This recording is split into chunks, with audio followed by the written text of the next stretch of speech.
kita semua. Perkenalkan, nama saya Jesse Triawae dengan NIM 2314201127 dan saya dari Universitas Pembangunan Indonesia Manado, kelas A4 semester 2 jurusan keperawatan. Tujuan saya membuat video ini yaitu memenuhi ujian tengah semester dari mata kuliah Ilmu Dasar Keperawatan dengan dosen pengampu Nurse Sheila Menawan SKM MKEP. Dan di video kali ini saya akan membawakan materi tentang penyakit tirotoksius dan grafes. Nah, sekarang kita akan membahas materi yang pertama, yaitu definisi dari penyakit tirotoksius dan grafes. Tirotoksius sendiri adalah kondisi yang ditandai dengan tingginya kadar hormon tiroid dalam darah.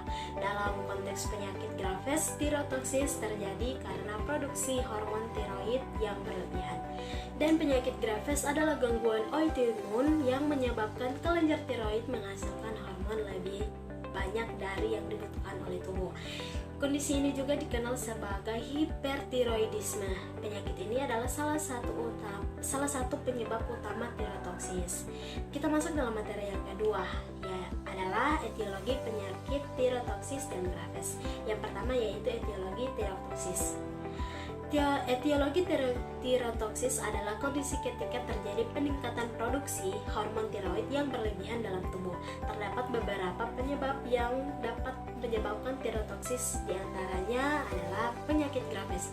Penyakit grafes adalah penyebab paling umum dari tirotoksius. Ini adalah gangguan autoimun yang dimana sistem kekebalan tubuh menghasilkan antibodi yang merangsang ke kelenjar tiroid untuk menghasilkan lebih banyak hormon tiroid dari yang dibutuhkan. Berikutnya ada nodul tiroid toksik. Nodul tiroid toksik adalah massa yang terbentuk di dalam kelenjar tiroid yang menghasilkan hormon tiroid secara berlebihan. Nodul ini dapat menjadi independen dari pengaturan normal kelenjar tiroid. Berikut tiroiditis subakut. Tiroiditis subakut adalah peradang akut pada kelenjar tiroid yang dapat menyebabkan pelepasan hormon tiroid dalam kelenjar yang dapat menyebabkan tirotoksius. Berikutnya ada tiroiditis postpartum, adalah peradangan tiroid yang terjadi setelah melahirkan. Ini dapat menyebabkan pelepasan hormon tiroid yang tersimpan dalam kelenjar yang dapat menyebabkan tirotoksius. Berikutnya ada penggunaan obat-obatan tertentu. Beberapa obat-obatan seperti amiodarone, interferon, dan litium dapat menyebabkan tirotoksius sebagai efek sampingnya. Berikutnya tumor tiroid. Beberapa jenis tumor tiroid seperti adenoma toksis dan karsinoma tiroid yang jarang dapat menghasilkan hormon tiroid secara berlebihan dan menyebabkan tirotoksius. Yang kedua yaitu etiologi penyakit grafes, adalah proses autoimun yang terjadi ketika sistem kekebalan tubuh salah mengidentifikasi kelenjar tiroid sebagai ancaman dan menyerangnya. Beberapa faktor yang berperan dalam perkembangan penyakit grafes meliputi faktor genetik. Ada kecenderungan genetik dalam keluarga yang dapat meningkatkan resiko seseorang untuk mengembangkan penyakit grafes. Studi menunjukkan bahwa ada hubungan antara riwayat keluarga dengan penyakit grafes dan ada faktor genetik yang berperan dalam kerentanan individu terhadap penyakit ini. Berikutnya ada faktor lingkungan. Beberapa faktor lingkungan juga dapat mempengaruhi perkembangan penyakit grafes. Misalnya merokok telah dikaitkan dengan peningkatan risiko penyakit grafes. Paparan radiasi juga dapat menjadi faktor risiko, terutama pada anak-anak yang terpapar radiasi, terutama di area leher. Yang berikut gangguan autoimun. Penyakit grafes adalah gangguan autoimun di mana sistem kekebalan tubuh menyerang kelenjar tiroid dan merangsang produksi hormon tiroid yang berlebihan. Meskipun penyebab pasti gangguan autoimun ini belum sepenuhnya dipahami, faktor-faktor seperti infeksi virus atau bakteri, perubahan hormon, dan ketidakseimbangan sistem kekebalan tubuh dapat berperan dalam memicu respon autoimun. Kita masuk dalam materi yang ketiga, yaitu tanda dan gejala penyakit tiroidoksis dan Graves. Yang pertama, tanda dan gejala penyakit tiroidoksis dapat bervariasi tergantung pada tingkat keparahan dan durasi kondisi. Beberapa tanda dan gejala umum dari tiroidoksis meliputi peningkatan denyut jantung. Pasien dengan tiroidoksis sering mengalami peningkatan frekuensi denyut jantung. Denyut jantung juga dapat terasa cepat dan tidak teratur. Yang berikut, penurunan berat badan. Meskipun nafsu makan tetap baik atau meningkat, pasien dengan tiroidoksis sering mengalami penurunan badan yang tidak jelas. Berikutnya adalah kelelahan dan kelemahan. Meskipun tingkat metabolisme tubuh meningkat, pasien dengan tiroidoksis juga dapat mengalami kelelahan yang signifikan dan kelemahan otot. Berikut tremor. Pasien dapat dengan tiroidoksis sering mengalami tremor atau getaran pada tangan dan jari-jari. Yang berikutnya adalah sensitivitas terhadap panas. Pasien mungkin merasa lebih sensitif terhadap suhu panas dan mengalami keringat berlebihan. Berikut gangguan tidur.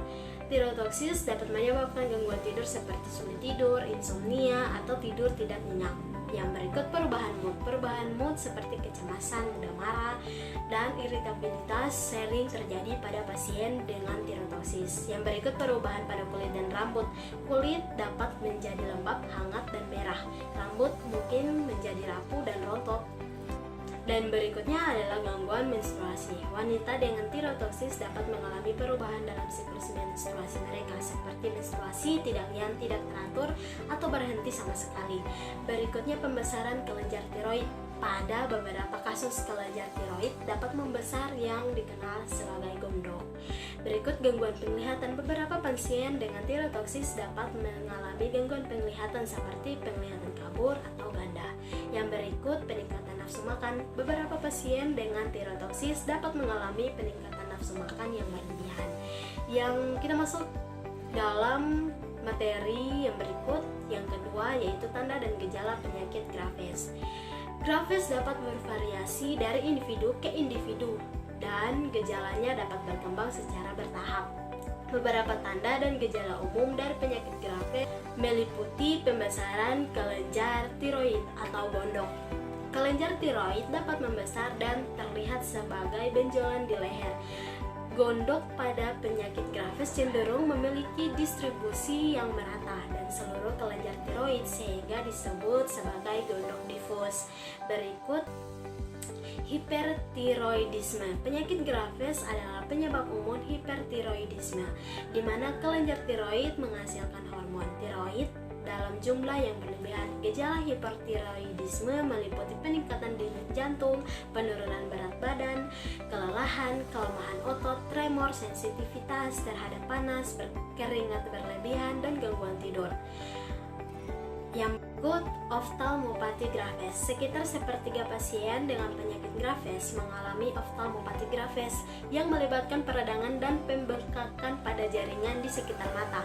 Gejala oftalmopati Graves meliputi mata kering, mata merah dan peradangan, penonjolan bola mata, gangguan penglihatan, perubahan penglihatan ganda, dan nyeri atau tekanan pada mata. Berikut dermopati pretibial Graves. Beberapa pasien dengan penyakit Graves juga dapat mengembangkan dermopati pretibial Graves yang melibatkan pembekakan, kemerahan, dan penebalan kulit pada kaki bagian bawah. Yang berikut kelemahan otot. Karena tingginya metabolisme dan aktivitas hormon tiroid yang berlebihan, pasien dengan penyakit Graves dapat mengalami kelemahan otot yang dapat mempengaruhi kemampuan mereka untuk melakukan aktivitas fisik. Berikut perubahan mood dan kecemasan. Pasien dengan penyakit Graves sering mengalami perubahan mood seperti kecemasan, mudah marah, dan iritabilitas. Berikut gangguan menstruasi juga. Wanita dengan penyakit Graves dapat mengalami perubahan pada siklus menstruasi mereka, seperti menstruasi yang tidak teratur atau berhenti sama sekali. Berikut penurunan berat badan yang tidak dijelaskan. Pasien dengan penyakit Graves sering mengalami penurunan berat badan meskipun nafsu mereka tetap baik. Kita masuk dalam materi yang keempat, yaitu perlakuan atau treatment terhadap pasien.